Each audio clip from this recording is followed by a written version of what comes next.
Good afternoon. Welcome everybody. This is the first session in continuation of a colloquium that we started already last semester, which Mark Hallerbach was so nice to organize on issues of international political economy.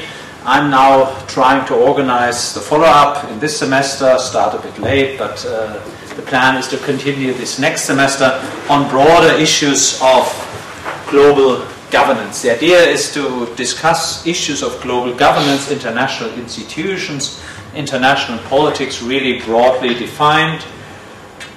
First and foremost with the aim of presenting and discussing the research that is going on at the Artichoke, because we all thought that we should, after the initial build-up years, a bit focus on doing and presenting research, which is an important part of a university of such a place. I'm giving a start. I think the next speakers are also there, Michael Guttert and Krinwan Dai. The last one is Michael Zürn, who is going to present his research project also here, and the next date I think is in 2 weeks' time, right? Roughly in 2 weeks' time. The timing is basically Thursday at 4. The idea of the camera here is that we should also a little bit advertise what we are doing, not doing it secretly for us, but show the world in the form of the, what is it, university channel and our website, that intellectual exchange at the Hertie School exists, but you shouldn't feel intimidated. I try my best also not to do so by this camera. This is really meant to be, first of all, an internal discussion of research that we are going to do. My topic today is the state. It's a very broad theme. The title is taken from a metaphor that Stanley Hoffmann has coined. He has asked 40 years ago the question, what happens with the state in international politics? That was 40 years ago. That was on the occasion of the emergence of the European Union, when everybody thought, are we going towards governance beyond the nation state, international institutions beyond the nation states? And many people believed that indeed the nation state was an outdated model that was slowly, and in Europe more rapidly, being replaced by something novel above the nation state that would take away powers from the nation state. And Hoffmann was quite skeptic of this development. He said, yeah, it may be true in some respects, but I, Hoffmann, believe that the state is something like an artichoke. You take the outer leaves away in telecommunications, postal service, probably issues as important as environmental policy, but the closer you come to the core of the artichoke, the more difficult it becomes. So the state will not wither away and dilute itself into some kind of diffuse global governance arrangement. There is something like a core of the state. And that is exactly what I tried to look at in a research project that I undertook already some time ago with two co-authors. I think most of you know them. Eva Herschinger, who used to be here, who is now at the Bundeswehr University in Munich, myself, and Christiane Kraft-Kazak from the BTS.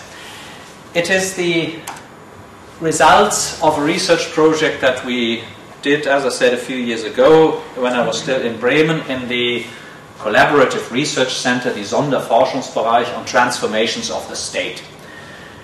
Transformations of the state is the problem, so the state is changing was the idea of that research center. And when I was asked to participate in this kind of thing, I thought, and we all thought, well, the state, like so many things, change all the time. You know, the state is a really big issue. I mean, transformations of the state, this is a very broad topic. The question was, how can you distinguish significant changes from less significant changes? So if the state tries to or decides to abolish or reintroduce the inheritance tax, is this a transformation of the state, or is this just a relatively insignificant change, which I would argue is the latter. Some people said, Stanley Hoffmann, for instance, has argued there is a core of the state. Stanley Hoffmann, in many respects, was a traditionalist. He thought there's something like high politics and something like low politics. High politics is really, truly important, the real hard stuff of life, which is basically, as he is an analyst of international politics, is military, diplomacy, police, and monetary affairs. This, I think, is in a nutshell, is the Gaullian conception of what the state really is. And all the rest is not unimportant, but low politics.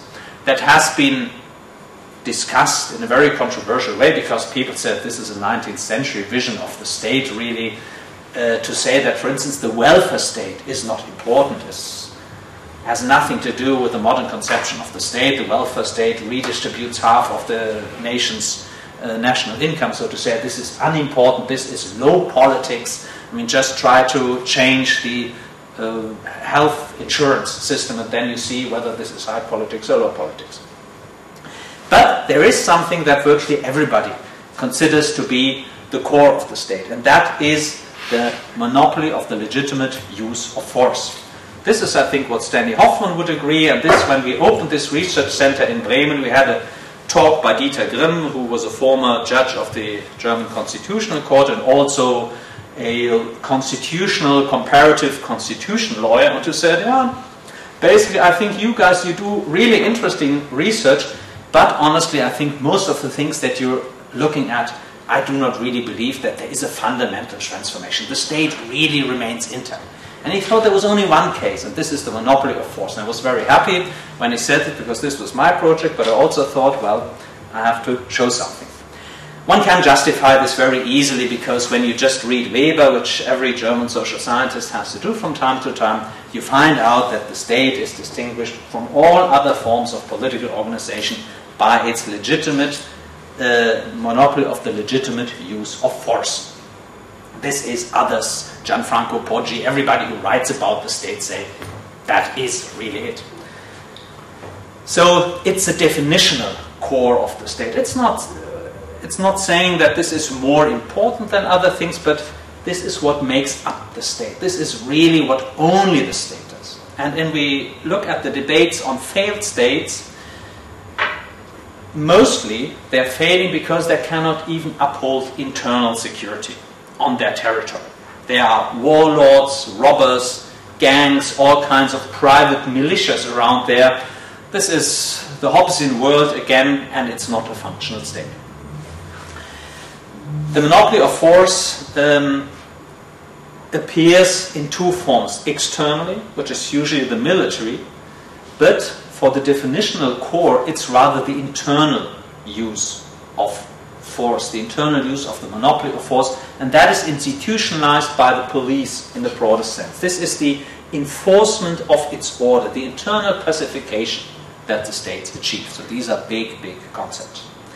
The interesting thing is, and I said, this is, so to speak, the null hypothesis of internationalization, of globalization, and of change of the state. Because the state knows that this is his core business. It's not only in all the textbooks, it's also in all the laws. It's the constitution lawyer Grimm who really thought this is what makes up the state, and this is what makes up sovereignty. So, all other things being equal, we can expect the state to protect this definitional core very strongly.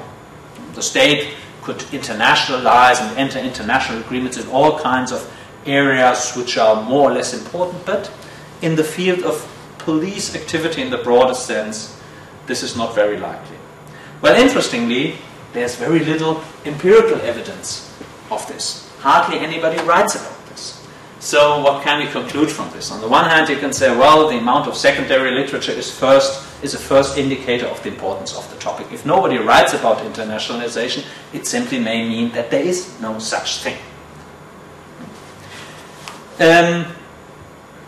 This is really so if we go very much until the 1980s, early 1990s. Then the EU starts entering the field, and when the EU enters the field, you have strong activity, you have what is called justice and home affairs in EU jargon, and you have lots of people who observe the EU and write about what the EU is doing.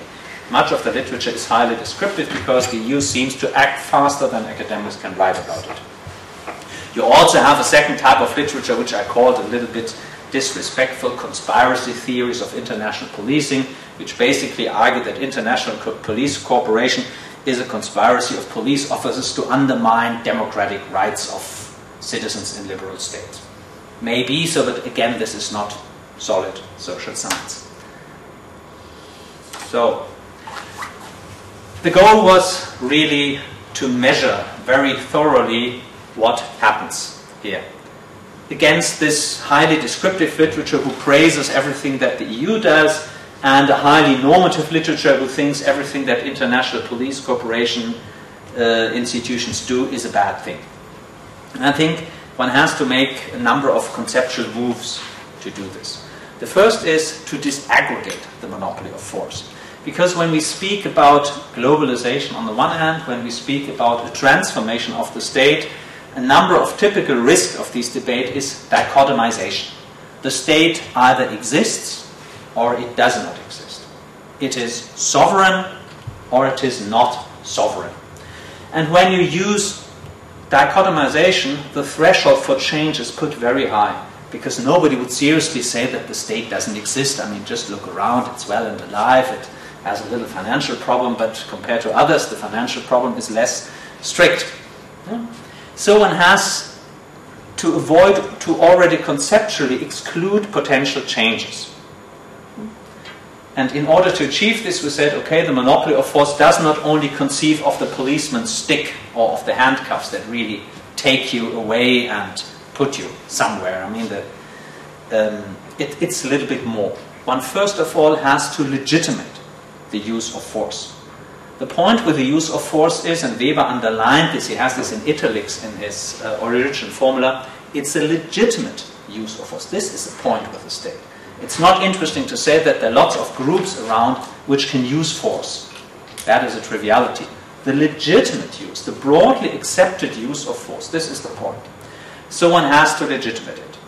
Then there are methods for using it. It's exchanges of information, it's police units which operate, it's special inquiry techniques or whatever.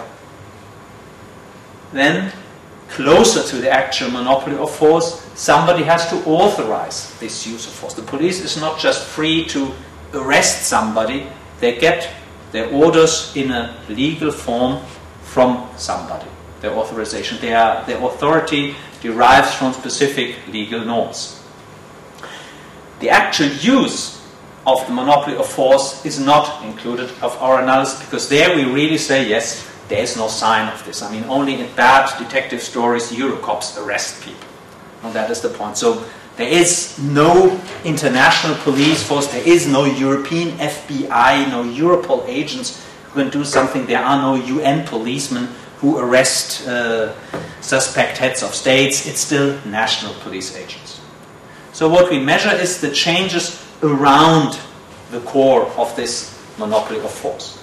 We look at two areas which are really important for the state, and this is the second point: terrorism and drugs. Terrorism is the political crime. It's an attack of the state or against the state as such.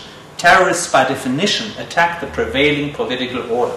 They do not just shoot somebody, which is murder, which is bad itself. They shoot somebody in order to change the political order. This is why the state will be really sensitive to this. What is more here, this is what states used to protect jealously, because there is a standard saying in this literature, your terrorist is my freedom fighter, and vice versa. So as this is an attack against the prevailing political order, it's not easy to achieve a consensus. It's relatively easy to achieve a consensus on simple murder after a robbery. You know, if somebody wants to get my money and kills me, well, in most, if not all countries of the world, this is generally conceived to be a rather bad thing. There is no disagreement about this. For terrorism, it's different. Drugs is a second issue. It's, so to speak, not an attack on the state, it's an attack on society. Again, it has a lot to do with definitions. In some cultures, alcohol is a terrible drug. In others, it's rather a means of enjoyment. And so the definition of drugs really changes. It has something to do with the power of the state to define what its citizens can do. Apart from this, this is also the largest of all illegal markets, so there is really a lot of crime in there. The third conceptual move that we make is that we look at the whole range of international institutions and not only just at the EU. This is what many students of internationalization do. They just say, okay, we look at one institution and see what happens there. When we assume that states are very careful in this internationalization, then we can also assume that they will be very carefully choosing the respective institutional forum. This is in some respect inspired by this debate on the rational design of international institutions. States choose very carefully the degree of cooperation and the institutionalization of cooperation. Finally, very simply, in order to see change, this is what we want to see, one has to compare. One has to compare over time.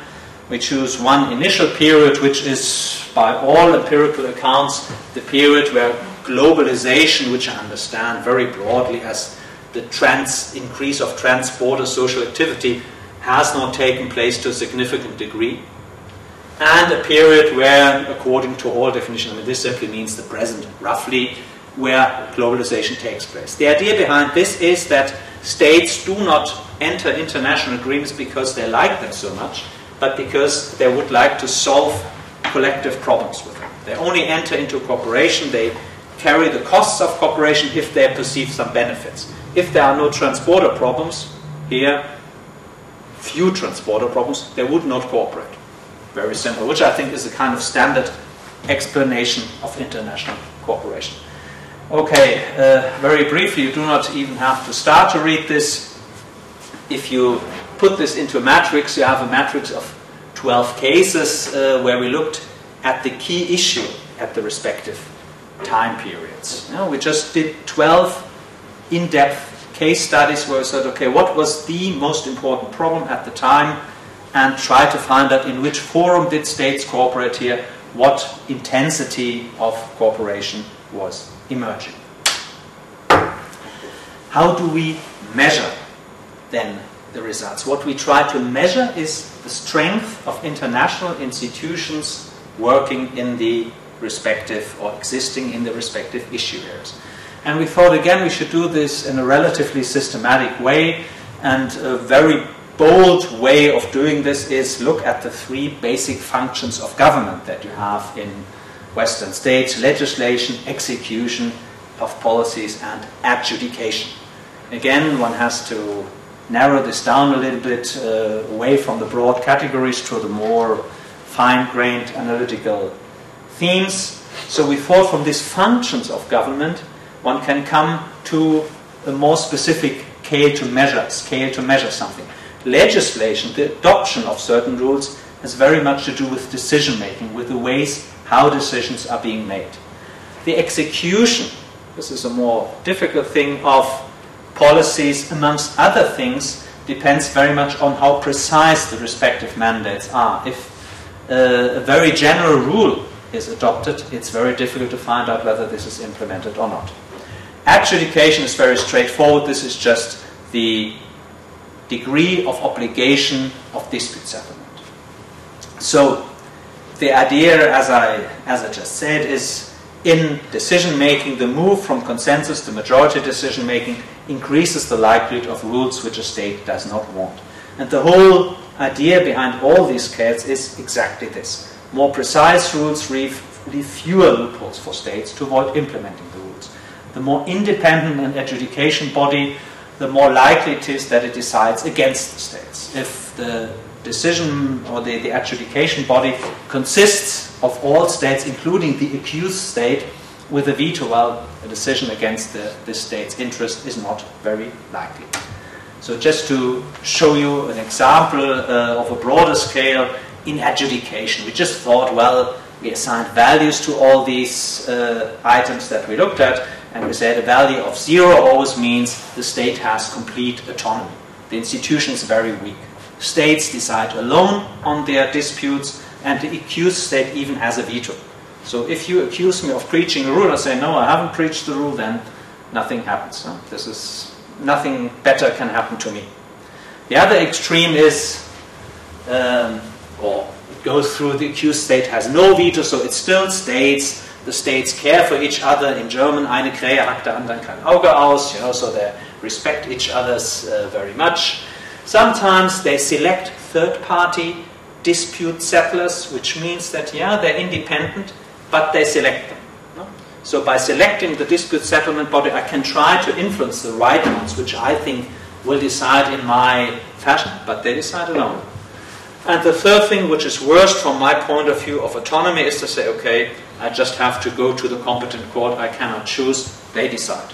This is the classical domestic analogy. So, what we did in this rasterized system of case studies, we just looked at the development over time. And just to give you an example, of which we have 12 in a much more detailed way, in the 1970s, in the fight against terrorism, in the field of dispute settlement on certain measures, we had the European Convention on the Suppression of Terrorism. States cooperated in the 1970s because there was this wave of terrorism in the early and mid-1970s in Western Europe.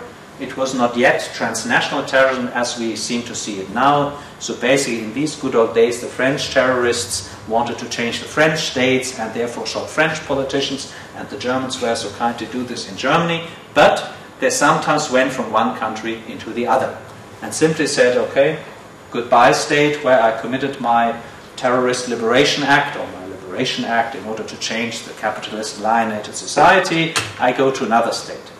And states realize that it's not in their interest to let terrorists flee from one country to another. They should come to a common definition of terrorism. This is very important, otherwise they would not achieve this, to get these respective criminals. And that was not easy, because precisely terrorism was considered to a political crime. It had to do with the prevailing political order, and each state thought, and this was the old tradition of extradition, surrendering a national from my country to another country is a very difficult act. It is a political act. And usually they would do this only by a very high political decision. So surrender somebody who was suspect of terrorism went up to the Prime Minister's office very often.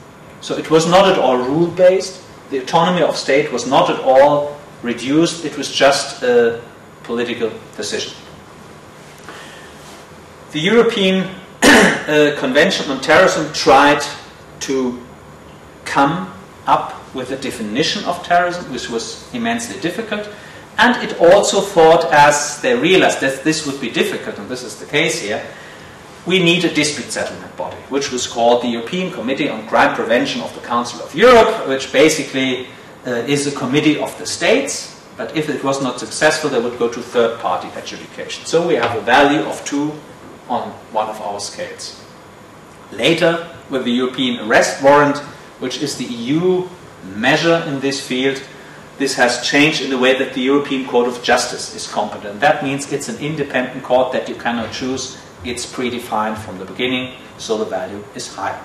Just to give you an idea what we did, so what I tell you here in 5 minutes, took us some time to do through all these cases and to go through all these old materials, because if you do research on police and on terrorism, you very quickly enter areas where you have to do with classified documents. This stuff was top secret 30 years ago, and we were just so lucky to be in a phase where the archives were being opened slowly. Still, it's not so easy to get to this information from the 1970s. Anyway, what are the results? I will not go into the details here, but remember, lower values mean weak international institutions, high autonomy of the state, and the overall question was, how strong is the state constrained by international institutions in its definitional core field, in the exercise of the monopoly of the physical use of force? That was the key question. So, values of 0 are good from the point of view of states, monopoly of force, unchanged, untouched, completely free, no problem. values of 3, which was the highest value in all our scale, it is strongly constrained. Strongly constrained still does not mean completely taken away, but strongly constrained.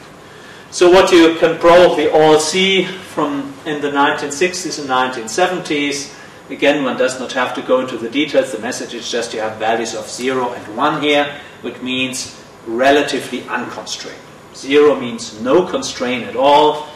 For instance, in the field of legitimation, it basically has to do with defining what a terrorist is. That meant states could define autonomously what a terrorist is, and if I define what that is, I can do with this person what I want. You know, if somebody else wants something from me, I say, no, that is not my definition. Here, you have higher values. Not everywhere, but higher.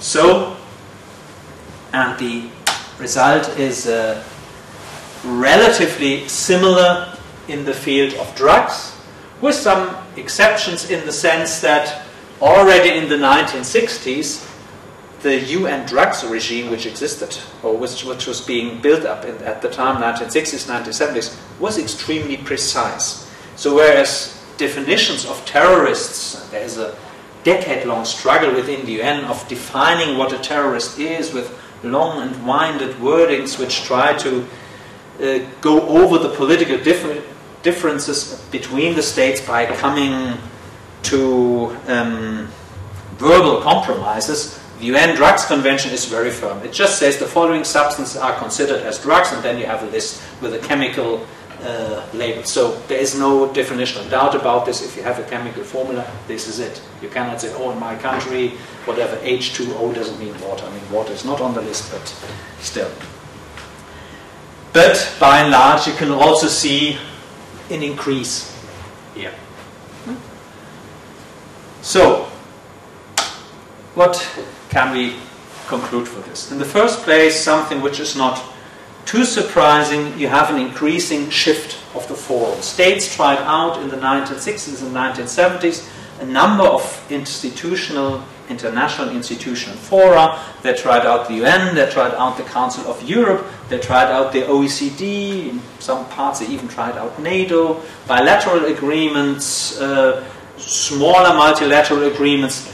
This is really being taken up by the European Union in many respects, by a number of decisions which have been adopted post 9/11, which all went through, most notably the European arrest warrant, but also other decisions.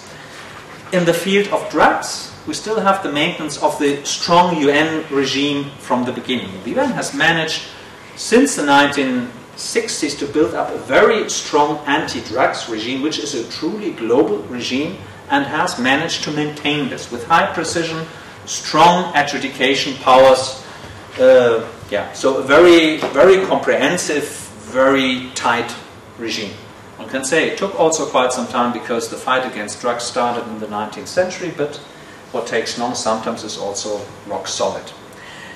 Interestingly, in the field of decision-making, we have the smallest changes. So there is no trend at all, if I may summarize, in the field of decision-making to move away from ways of decision-making that leave a lot of autonomy to the states. Basically, we have negotiations. And that means the final outcome of these institutions are decided by common agreement among the states. It means as a result, it's unanimity. So each and every state can still veto. Nothing, virtually nothing, is imposed upon states in the field of the exercise of the monopoly of force, which they do not want. They can always try to veto this. In a nutshell. There are some exceptions, but not much. In the field of precision, we have a strong increase, really, most notably in the field of precision. And remember, the idea is that the more precise agreements are, the more precise rules are, the more they constrain states. It's a huge difference when I say all appropriate measures should be taken against terrorists, taking into account feasibility, national political rules and tradition, as well as the political climate or whatever. I mean, if I may just invent a really very loose thing. Or if I have a very detailed list of crimes that say, okay, the following is a terrorist activity. The best illustration of this is probably the European arrest warrant, which has a very neat general definition of terrorism, of terrorist attacks, of terrorist crimes, of crimes in general, including terrorism, and then has a long list of just individual crimes that it applies to. So there is not much leeway of this, and it's several pages long, and it really tries to pin down very nicely and very neatly exactly the conditions on what has to be done when. Strongly constraining state power to do something. The drugs regime is a slight exception to this, which is basically explained by the fact that the drugs regime has already been very precise, and now the EU is trying to get out of this. The drugs regime has the general policy that the supply the use of drugs is a problem, and those who use drugs are the criminals and should be punished, whereas others think, well, the problem is also that this may be due to health problems, so on and so forth. So for instance, what you have in Germany, the debate about Fixerstuben, the giving drugs to people who have suffered from severe addiction in a controlled medical way is impaired, amongst other things, by the UN drug regime. So the idea here is it's a very nice example of a sovereign state trying to do, as a result of democratic processes and discussions, something which one should say, well, they can do this if they think it's okay. It's made very difficult by the UN drugs regime, which strongly constrains the state's power to define what actually a drug is and under which conditions it can be used. Dispute settlement, again, we have a strengthening of a provision, which is, by the way, a contradiction of an hypothesis which you have very often in this legalization debate, that basically says the less precise the rules are, the more you need adjudication. So basically, if you have very loose provisions, then you have the courts deal with all these things. What we find is just an increase in parallel with the two. Overall, I said it already, a strong increase of most values over time. So what can one conclude from this? Well, the first result should have become very clear. Even the state monopoly of force is increasingly constrained by international institutions. Clearly much more now than it is in the 1960s and 1970s. So, on the one hand, this is a result that you may put under the rubric there, yeah, that's what we expect in the field of globalization. Everything becomes international, so also the state monopoly of force. But is our argument, it has higher significance simply because this is not just politics like any other. It really has to do with the legitimation of the use of force, with the methods of using it, and with the authorization to doing this. It refers to all aspects that we looked at, just said legitimation, methods, and authorization.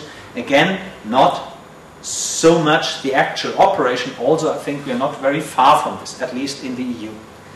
You have an example that goes very far, and that is the European arrest warrant. The European arrest warrant is really a fascinating piece of legislation that transfers the principle of mutual recognition, which was developed in the late 1970s, early 1980s, after the famous Cassis de Dijon judgment of the European Court of Justice, in the field of the mutual acceptance of technical standards.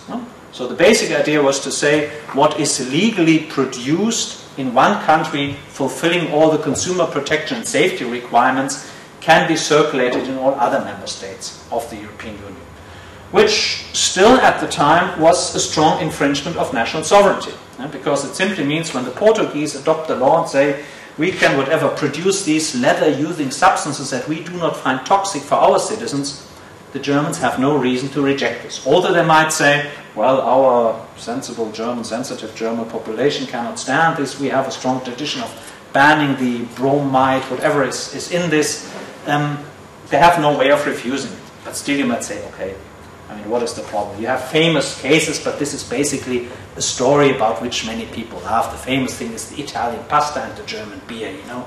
This horrible idea for the German beer drinker to let in French beer, which is not only produced out of the 4 famous ingredients that the good old German beer, according to the Reinheitsgebot, is interesting anecdotes, but it's not a terrible attack to state sovereignty. And that the Italians must accept pasta that does not only consist of olive oil, water, and wheat, okay.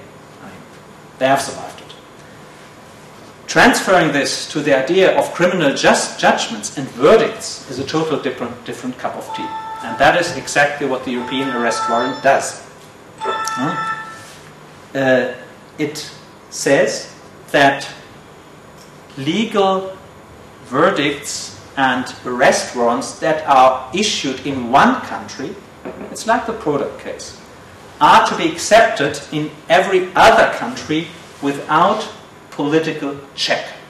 So when the Portuguese not only produce this leather legally, the Germans have to accept it.